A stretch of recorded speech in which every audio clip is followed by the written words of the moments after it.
Hi, welcome to our channel where we share the most intriguing stories.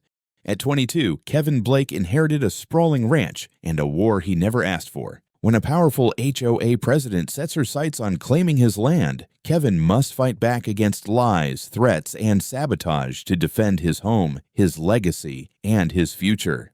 When I first pulled up to the ranch, I could hardly believe it was mine. It still didn't feel real. My name's Kevin Blake. I'm 22. And while most of my college friends were still figuring out entry-level jobs and renting cramped apartments, I had somehow inherited 350 acres of open land, barns, and a house that smelled like old leather and memories. Grandpa Jack left it all to me in his will. He'd owned Oakwood Ranch for over 50 years, and when he passed last month, it came as a shock that he'd chosen me to carry it forward. I wasn't sure I deserved it, but standing there with the wind brushing through the tall grass, it felt like an honor and a responsibility. The house wasn't fancy, but it was solid. The porch creaked under my boots as I carried in boxes. I'd spent the last 2 weeks moving in, fixing what I could. The old roof needed patching. The fences had gaping holes from years of storms, and the fields were overgrown. But every swing of the hammer, every fence post I set in the ground made me feel more connected to the place. It wasn't just Grandpa's ranch anymore. It was mine. I hadn't seen much of the neighbors yet. The closest ones were about a mile down the road, part of a fancy gated community that had popped up in the last decade. I figured they kept to themselves. Honestly, I liked the quiet. Out here, it was just me, the land, and the occasional cow wandering too close to the fence line. But on the third morning, something felt off. I was hammering a loose board on the porch when I noticed a sleek white SUV rolling slowly down the gravel drive, tires crunching over the stones like they belonged there. I frowned, wiping sweat from my forehead as the vehicle came to a stop right in front of the house. The windows were tinted so dark I couldn't see inside until the driver's door swung open. Out stepped a woman in a crisp white pantsuit, oversized sunglasses perched on her nose, a clipboard tucked under her arm.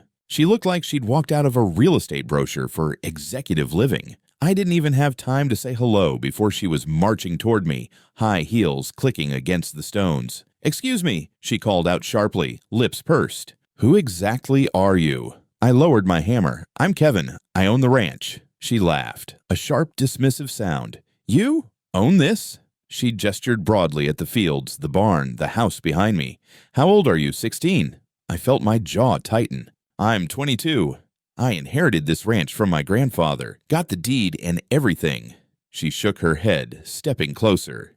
No, that's impossible. This land's been here for decades. There's no way a kid like you owns it." She crossed her arms, her voice rising. "Are you squatting here? Are you trying to pull some scam?" I couldn't believe what I was hearing. "No, ma'am. I'm the legal owner." I reached into my pocket and pulled out a folded copy of the deed I'd been keeping on me, just in case. "Here's the paperwork." She snatched the paper out of my hand without even glancing at it.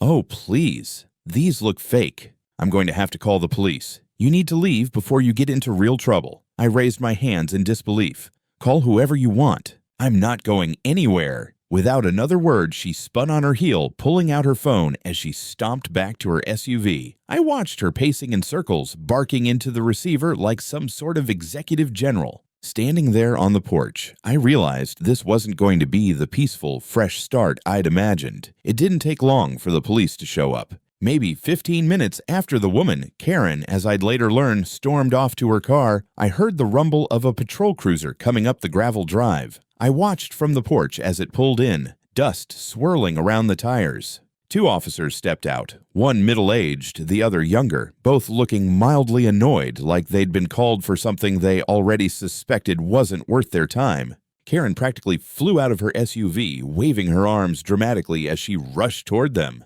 "Officers, thank God you're here," she exclaimed, her voice dripping with exaggerated relief. "That boy over there."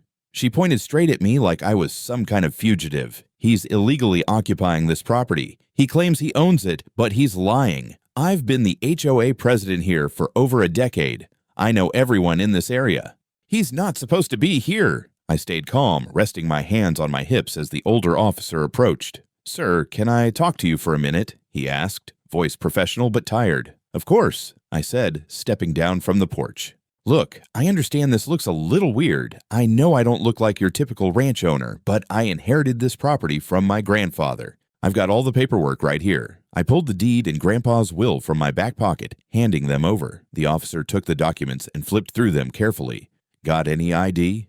Yeah, I handed him my driver's license. He compared the name on my license to the deed, then pulled out his radio and stepped a few feet away, calling something in. I could hear him giving my name, parcel number, some legal description of the property. Meanwhile, Karen hovered nearby, glaring at me with a smug look like she already knew she'd won. He's probably forged it, she muttered loudly enough for me to hear.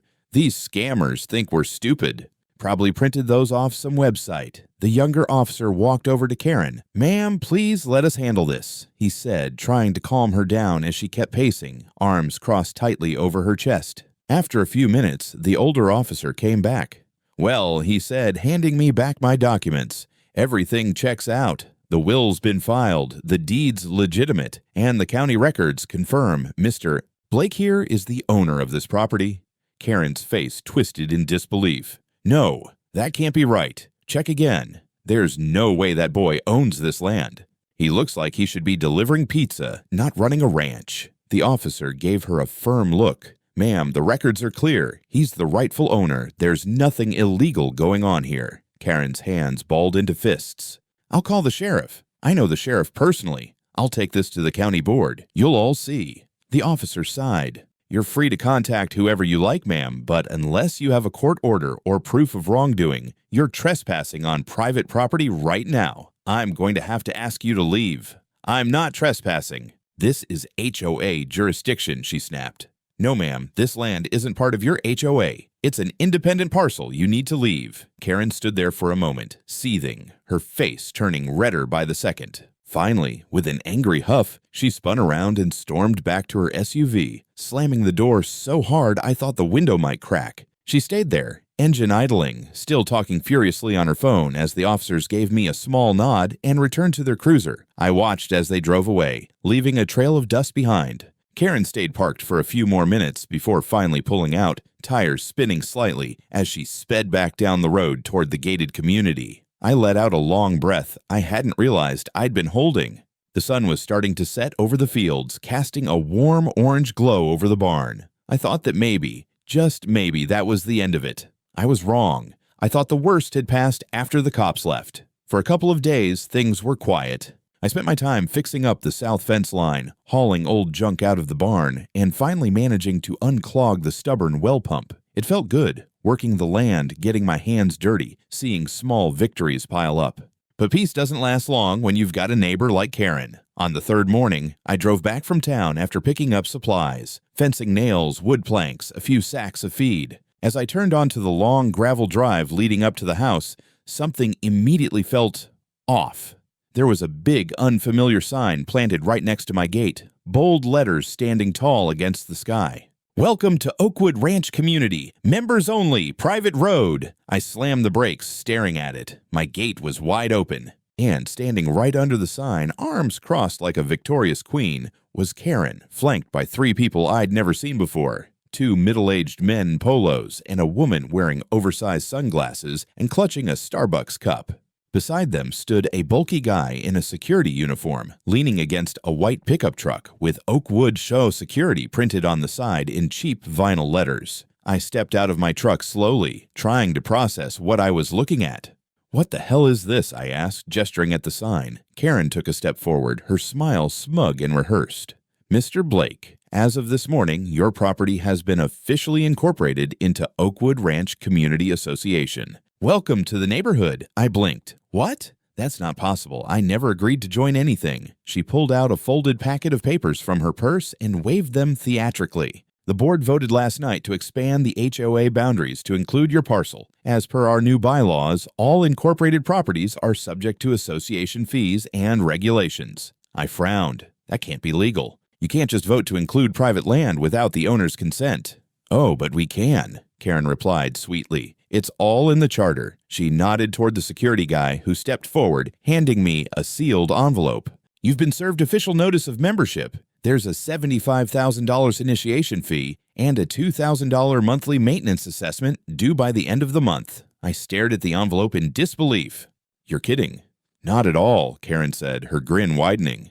And unfortunately, non-payment will result in penalties, liens, and restricted access to community amenities, including this road. I looked past her at the gravel path I'd been driving on my whole life. This isn't a community road. It's on my deed. It's my driveway. She shrugged. Well, it's also our main easement now, thanks to the vote. One of the men behind her chimed in. You should really consider paying, son.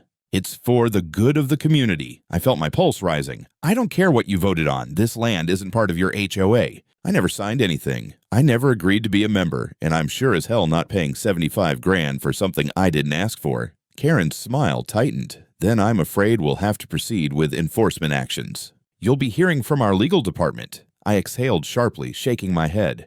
You know what? I'm going to call my lawyer. We'll see what a real legal department thinks. Karen chuckled as I climbed back into my truck. You do that, sweetheart. As I drove up toward the house, I could see her still standing by the sign, pulling out her phone to snap more photos. The other HOA board members lingered, chatting quietly among themselves like they'd just closed a deal. I parked by the barn, pulled out my phone, and called my attorney. Hey, Gina, I said when she picked up. Looks like the HOA just declared war.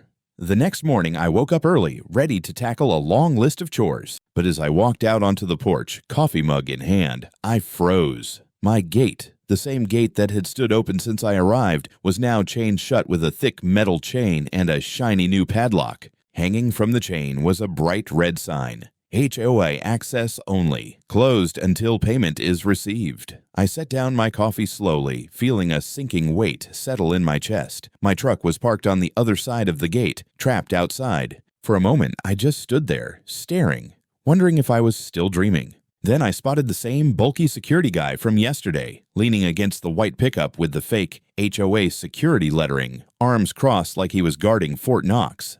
You've got to be kidding me, I muttered under my breath. I walked down the gravel path until I reached the gate. Hey, I called out, what's going on? The security guy didn't even flinch. Directive from Mrs. Sterling, no access until dues are paid. $75,000 plus the monthly. I stared at him in disbelief. This is my property. You're blocking my driveway. That's illegal. He shrugged. Take it up with the board. I pulled out my phone, snapped pictures of the chain, the sign, the guard, the truck. Then I dialed the sheriff's office. Yeah, I need a deputy out here. Someone's chained my gate and is blocking my access to my own property. About 30 minutes later, a county sheriff's cruiser pulled up beside the security truck. Out stepped Sheriff Daniels himself, a tall, no-nonsense guy I'd met once at my grandfather's funeral. He adjusted his hat as he took in the scene. Morning, Kevin, he said, walking up. Heard you've got yourself a bit of a situation. I pointed at the chain. They locked me out, claimed it's HOA jurisdiction. Daniels squinted at the sign, then turned to the security guard. Son, you got any legal authority to block this property? The guard shifted uncomfortably. I work for Oakwood HOA. Mrs. Sterling said. Daniels cut him off. I don't give a damn what Mrs. Sterling said. This here's private property, not under HOA jurisdiction. You're trespassing, and that lock is illegal. The guard opened his mouth, then thought better of it. Kevin, Daniels said, you want me to cut that chain? Please do. Daniels pulled a set of bolt cutters from the trunk of his cruiser and made quick work of the lock. The chain clattered to the ground. He handed the broken lock to me. Evidence, he said with a wink. As I pushed the gate open, a familiar engine noise caught my ear. I turned just in time to see Karen's white SUV speeding up the drive, dust billowing behind her. She slammed on the brakes near the gate and jumped out, fury written all over her face. What do you think you're doing? She screeched, storming toward us. You can't do that. This is HOA enforced. Daniels held up a hand. Ma'am, you're interfering with private property. This land isn't part of your association. I checked the records myself last night after Kevin called me. Karen's face turned crimson. That's not possible. We voted. The board approved it. This road is an easement now. He's obligated to pay. Daniels shook his head slowly. No, ma'am. An HOA vote doesn't override county property records. You can't just annex private land because you want to. And you sure as hell can't block someone from accessing their own home. Karen's hands trembled as she pointed a finger at me. He doesn't belong here. He's lying. He's tricked you all. Daniels stepped between us. That's enough, ma'am. I'm giving you a formal warning. If you or your security trespass here again, I'll have no choice but to charge you." Karen glared at him, then at me, then back at the broken chain on the ground. Without another word, she spun around and stomped back to her SUV, slamming the door so hard the whole vehicle rocked. As she tore out of the driveway, I turned to Daniels. "Thanks, Sheriff. I appreciate it." He gave me a nod. "Keep documenting everything, Kevin. She's not going to stop until she hits a wall hard enough. And if she crosses the line again, call me." I watched him drive off, leaving me standing at my now unlocked gate, the broken lock still warm in my hands. I had a feeling this wasn't over, not by a long shot. I knew it wasn't over. I could see it in Karen's face as she sped off that day, her SUV kicking up dust like a storm cloud. But even knowing that, I wasn't prepared for just how far she'd go. It started the very next morning. I stepped out onto the porch with my coffee, expecting a quiet day of work. Instead, I found a bright yellow envelope stuck in the crack of my front door. Across the front, in bold letters, "Notice of HO violations." I opened it, scanning the contents.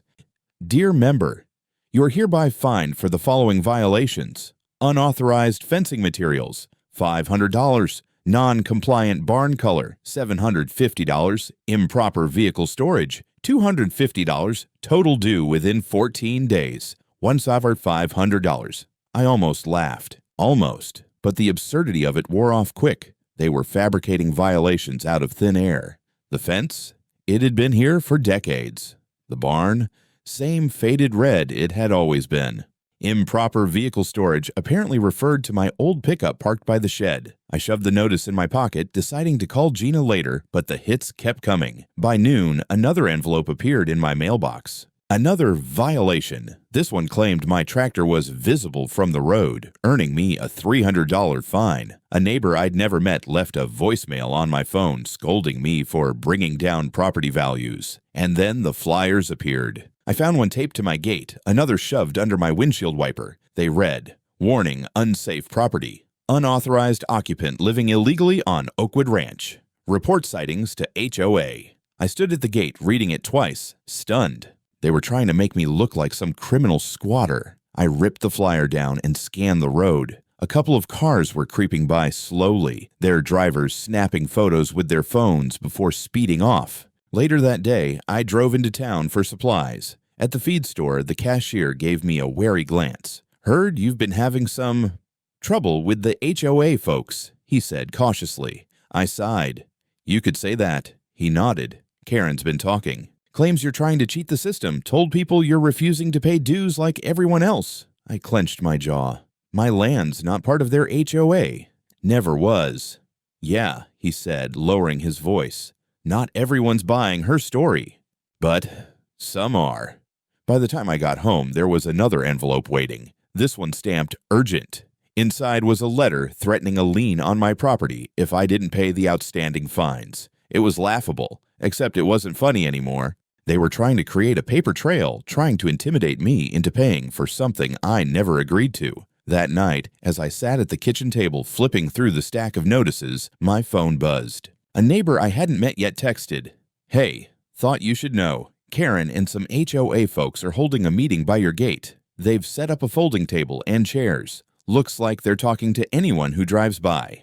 I frowned. I pulled up my security cameras on my phone. Sure enough, there they were. Karen, the same two board members, and the fake security guard camped out at the end of my driveway like it was their office. They had a table covered in papers, a cooler of drinks, and a little sign that read, "Oakwood Ranch Community HOA, Info Booth." They waved at passing cars, handing out flyers. At one point, Karen pulled out a bullhorn and announced something I couldn't hear over the camera's mic. I leaned back in my chair, shaking my head. "Unbelievable," I muttered. I snapped screenshots from the camera feed, emailed them to Gina, and grabbed my jacket. Enough was enough. The next morning, I didn't waste any time. I called Gina first thing, explaining everything that had happened. The fake fines, the flyers, the so-called HOA info booth at my gate. She listened quietly, occasionally muttering under her breath, until I finished. "Kevin," she said finally, her voice steely, "they're not just harassing you. They're laying groundwork for a claim. Trying to build a paper trail so if it ever goes to court, it looks like you've been willfully non-compliant with their rules. It's textbook intimidation and illegal as hell." "So what do we do?" I asked. We fight back, she said. First, we're filing an official cease and desist letter to Karen and the HOA. I'll send it certified mail today. Second, we start documenting every single violation of your rights. Every flyer, every fine, every time they set foot on your land. Photos, videos, timestamps. And third, we go public. I raised an eyebrow. Public? Exactly, Gina replied. Karen's counting on pressure from the neighborhood to force you to cave. But if we flip the narrative, make her harassment public, she's going to lose that support fast. I nodded, feeling something solidify in my chest. For weeks, I'd been reacting. Now it was my turn to act. By noon, Gina emailed me a draft of the cease and desist. I printed copies and dropped them off at the post office, sending one to Karen's address and another to the official HOA mailbox. Then I spent the afternoon setting up additional cameras, one aimed at the gate, another overlooking the road, a third by the barn. If they were going to keep pulling stunts, I'd have the footage. That evening, Gina connected me with a reporter from the county newspaper. We spoke on the phone for over an hour. I told her everything, how Karen tried to claim my land belonged to the HOA, how she'd locked my gate, threatened liens, flooded me with fake fines. The reporter was quiet for a long moment after I finished. Do you have proof of all this? She asked. Photos, videos, copies of the notices, I said. I've been keeping everything. Good, she said, because this is, well, frankly, it's insane. I'd love to run this story. People need to know what's going on. We arranged to meet the next day so she could get pictures of the signs, the gate, even the so-called security guard who still occasionally parked near my property line, like he was watching me. When I hung up, I felt something I hadn't felt in weeks. Hope. Real hope. But Karen wasn't done yet. Around sunset, as I checked the camera feeds, I noticed movement by the gate. I zoomed in. Karen was back, with her board members and the security guard. They'd set up the table again, but this time they weren't just handing out flyers. They were pinning laminated notices to the fence posts, each one stamped with Notice of Default, Community Dues. I snapped screenshots and grabbed my phone, texting Gina. They're back. Posting more fake notices. She texted back immediately. Good, more evidence. Keep recording. We'll add it to the case. I stared at the footage a long time after they left, the laminated papers fluttering in the evening breeze like warnings. It wasn't just harassment anymore, it was a full-on siege. But if they wanted a fight, they were going to get one. Tomorrow, the gloves were coming off. The next few days were a whirlwind. Gina worked fast, filing the cease and desist, compiling our evidence into neat, airtight folders. The local paper ran the story on the front page. Young ranch owner battles HOA power grab. The article quoted me, detailed Karen's attempts to claim my land, and even included photos of the fake fines, the chained gate, and the so-called security posted at my driveway. By noon, my phone was blowing up with messages. Neighbors I'd never met called to apologize, saying they had no idea what Karen had really been doing. People from town offered to help fix fences, bring supplies, or just show support. It felt like the tide was finally turning. But the real turning point came 2 days later, when Gina called me early in the morning. Kevin, she said, sounding more energized than usual. The sheriff's office called me. They've finished their investigation. I sat up straighter. And they're filing charges, multiple counts, trespassing, harassment, filing fraudulent liens, attempted extortion, and conspiracy to defraud. There's a warrant out for Karen's arrest.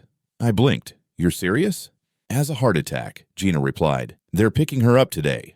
I hung up and went straight to my security feed. Sure enough, a few hours later, I watched through the camera as a sheriff's cruiser pulled up in front of Karen's house. 2 deputies walked up the front steps. I couldn't hear what they said, but a minute later, Karen appeared in the doorway, looking furious and shocked. Her arms flailed as she argued with the officers. Then one deputy gently guided her hands behind her back. She resisted at first, shouting something toward the neighbor standing across the street filming the whole thing. But eventually the cuffs clicked shut. Karen was led down the steps, placed in the back of the cruiser, and driven away. I didn't cheer. I didn't smile. I just felt relief. Later that afternoon, Gina called again. Well, it's official. She's being booked. Her bail's set pretty high considering the conspiracy charge. But here's the kicker. The HOA board's already having an emergency meeting to vote her out. She's done, I said quietly. Pretty much, Gina agreed. Now we get ready for the civil side. I've already filed your lawsuit for damages. The next few weeks were a blur of paperwork, depositions, and court filings. Karen's attorney tried every trick in the book to delay, deflect, diminish, but the evidence was overwhelming. Photos, videos, certified copies of every bogus fine, every fraudulent notice, testimony from neighbors who'd been pressured into signing those fake HOA votes. When the trial finally began, the courtroom was packed. Reporters sat along the benches, scribbling notes. I watched as Karen sat at the defense table, visibly smaller than I'd ever seen her, her once perfectly coiffed hair limp, her usual smug confidence drained away. The judge listened patiently as Gina laid out the case, piece by piece. I watched jurors' faces tighten as they saw the photos of the chained gate, the fabricated liens, the fake fines stamped with HOA logos. Witnesses testified how Karen had bragged about taking back the land, how she claimed she could bully me out since no young kid could handle running a ranch alone. When Karen took the stand in her own defense, she tried to spin it, claiming she'd acted for the good of the community, that she truly believed I was an imposter. But under cross-examination, Gina dismantled every excuse, pointing to emails, meeting notes, even recordings Karen hadn't known existed. It wasn't even close. The jury came back in under 2 hours, liable on all counts. The judge awarded me $350,000 in damages, covering legal fees, lost income from the weeks of disruption, and punitive damages for the harassment. As the gavel fell, I felt a weight lift from my shoulders. It was over, or at least her part in it was. The weeks after the verdict felt different, quieter. For the first time since I'd set foot on Oakwood Ranch, I could stand on the porch without scanning the road for Karen's SUV, without wondering what fresh stunt might be waiting at the gate. Her house sat dark now, her family long gone. The HOA had replaced her with a new president, a soft-spoken woman named Linda, who thankfully wanted nothing to do with what Karen had started. But I wasn't thinking about Karen anymore. I had work to do. The settlement money came through faster than I expected, $350,000, enough to fix what had been broken, and then some. The first thing I did was hire a crew to rebuild the old barn roof. For years, it had leaked every time the clouds rolled in, sagging under its own weight. Watching them raise new beams and lay down fresh tin sheets felt like breathing new life into the heart of the ranch. Next came the fences. I replaced every rotting post, every sagging wire line, installing sturdy gates at the entrances. At the front gate, I hung a new sign in bold letters, "Private property not subject to HOA. Trespassers will be prosecuted." It wasn't about spite. It was about setting boundaries, literal and figurative. The neighbors noticed the changes. Slowly, cautiously, they started stopping by. First, it was Mr. Alvarez from down the road, dropping off a box of fresh eggs. Then the Millers offering to help repaint the old shed. One afternoon, Linda, the new HOA president, knocked on my door with a homemade pie. "I just wanted to say," she said, glancing toward Karen's now vacant house, "I'm sorry for everything that happened. That's not who we are. If you ever need anything, Kevin, you can count on me." I thanked her, genuinely touched. It wasn't about the pie. It was about the gesture. The idea for the barbecue came a few days later. It wasn't planned, really. It started with me grilling a few burgers after a long day mending fences. Then Mr. Alvarez showed up with sausages. The Millers brought potato salad. By sunset, half a dozen trucks and cars were parked along the drive, folding chairs circling the fire pit, kids chasing each other through the fields. Someone pulled out a guitar. Linda handed me a cold beer. And for the first time in months, I let myself relax. I sat back in one of the chairs, watching the embers float into the night sky, and felt something settle deep in my chest. Peace. Belonging. A sense that maybe, just maybe, this place wasn't just mine by inheritance, but by choice, by work, by the community we were rebuilding together. Later that night, as the last neighbors packed up, I stood at the gate and looked out over the fields. The moon cast silver light over the fresh fences, the newly shingled barn, the long dirt road leading home. I pulled out my phone and called Mom. "Hey," I said when she answered, "I just wanted to tell you, the ranch is really starting to feel like home." She was quiet for a moment. Then she said softly, "Your granddad would have been proud of you, Kevin." I smiled, feeling that weight again. But this time, it wasn't a burden. It was legacy. "Thanks, Mom," I said. "I hope so." I hung up, leaned on the gate, and watched the land stretch out before me. My land, my home, my future. And this time, no one was taking it away.